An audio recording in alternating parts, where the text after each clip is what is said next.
ChatGPT has never sat behind a rental car going 15 miles an hour around a blind curve on the road to Hana. It has never had to tell a mom of two that her 9-year-old can't go to the summit of Mauna Kea. It has never once looked at a family's energy level on day 4 and said, maybe we skip this one. It's pulling from blog posts. So is every free AI itinerary tool flooding your feed right now. And here's the part that doesn't get talked about enough. A lot of those blog posts are 4 or 5 years old. They're describing restaurants that closed, drive times that haven't been accurate in years, and activities that now have completely different rules than they did when the post was written.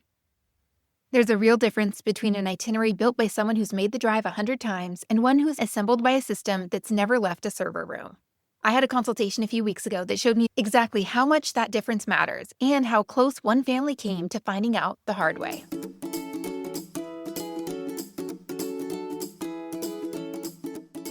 Welcome back to Hawaii Travel Made Easy. I'm Marcie, and today I want to walk you through a consultation I did recently because it's one of those calls that reminded me why this part of my job matters so much. A couple had booked a consultation with me, and before a call, they sent over an itinerary that had been given by a travel agent who claimed to specialize in Hawaii. The husband had been to Maui once before. His wife and their 2 kids had never been to Hawaii at all. This was going to be their first family trip, and they wanted to get it right. I opened the file expecting to do some light tweaking. Instead, within the first page, I could tell something was off. The itinerary had them spending 7 days split between Maui and the Big Island, staying in Kona the entire time, but driving to Hawaii Volcanoes National Park and Hilo on 2 separate days. That drive is a little over 2 hours each way, so doing it twice adds up to close to 10 hours in the car across the trip, for something that would have been much easier with one night booked near the park instead. Then there was the road to Hana day. The same day they'd be driving the Hana Highway, a road that takes a full day on its own. They were also scheduled for stargazing at Haleakala that night, a 4 to 5 hour experience after a 12-hour driving day, with a 9-year-old. And buried in there, the itinerary referenced a Molokini boat trip in one paragraph, and then called the exact same excursion a Lanai snorkeling trip a few pages later. 2 completely different boat rides, 2 completely different islands. It also had them booked for stargazing at the Mauna Kea summit, even though the recommendation is that kids under 16 shouldn't go up there at all. This is exactly what travelers get wrong about Hawaii when they're relying on something that was assembled instead of lived. Once I saw the pattern, I actually recognized the name of this particular travel agency. There's been a lot of talk in the industry about this company leaning heavily on AI to the point where some people question whether the person you're emailing with is even a real employee. That's an unsettling thought when you're handing someone thousands of dollars to plan your family's trip.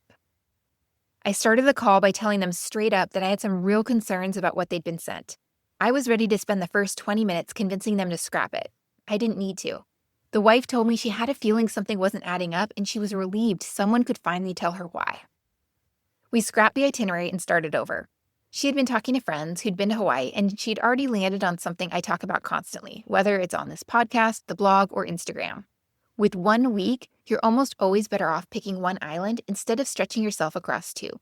That's really the heart of how to choose a Hawaii island, matching your time to what one island can actually give you instead of racing between 2. If you want the full case for that, go back and listen to episode 116, where I break down Maui versus the Big Island, and episode 117, where I get into why the Big Island specifically does not work well for a 4-day add-on to a longer trip. We landed on Maui for the full week. It gave them that classic, iconic Hawaii feel with a mix of resort time and real adventure without the constant driving. I told them this trip is going to get them hooked, and then their next trip can absolutely be the Big Island, done properly with the time it deserves. I want to be really clear. I'm not saying every travel agent is unreliable or that AI is some kind of villain. Plenty of agents really do care about your trip. But a lot of Hawaii knowledge in this industry comes from what's called a fam trip. Hotels flying agents out to tour their properties so they can sell them later. I've heard about agents touring 10 or 15 hotels in a single day. This is great for picking a resort. It doesn't mean they've ever drove the road to Hana. Or did a single activity they're recommending to you. And here's the other piece. I've run my Hawaii Travel with Kids blog for about 8 years, and there was a stretch where my site showed up first no matter what you searched because I kept it current. Google's algorithm has shifted a lot since then, and a lot of what ranks now is AI-generated, sponsored, or written by someone who's visited once 5 years ago and never touched the post again. I've watched people who actually know these islands get buried under that. So that top Google result you're pulling your itinerary from, it might not even be current, and it might not have even been written by a person. 40 plus trips is what backs up everything I say on this podcast. I've done the vast majority of what I talk about myself, and for the handful of things I haven't done personally, I've talked directly with people who have. I've traveled these islands solo, as a couple, with young kids, with friends, and on multi-generational trips. That's really why people started calling me a Hawaii travel specialist, not because I put it on a business card, but because I've actually done the experiences.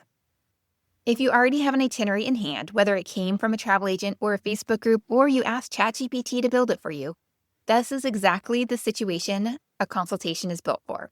We'll get on a call, I'll go through it with you line by line, and we'll fix the parts that don't work so you can avoid Hawaii travel mistakes before they turn into a stressful day on your actual trip. That's really what Hawaii itinerary planning should look like. Someone who's actually done the drive, checking your plan before you're the one behind the wheel finding out it doesn't work. You can book a 60-minute or a 90-minute consultation at hawaiitravelwithkids.com under Hawaii Travel Consultant. If a full call isn't what you need right now and you just want a second set of eyes to catch the big red flags, my $50 itinerary review is a great starting point. Send me your day-by-day plan and I'll flag anything that's going to cause problems. Drive times that don't add up, activities that don't fit your kids' ages, days that are just too packed. You can find that at hawaiitravelwithkids.com under Hawaii Itinerary Review. Whichever one you choose, the goal is the same, giving first-time Hawaii visitors or even repeat visitors trying something new realistic Hawaii travel expectations instead of a hopeful guess. One more thing before I go. If this episode just saved you a few hours of digging through outdated blog posts or made you second-guess an itinerary you already have in hand, leaving a quick review for this podcast actually makes a real difference. It's one of the easiest ways to help other listeners find their way to the show before they end up in the same spot that couple did. I'll see you next time. Aloha.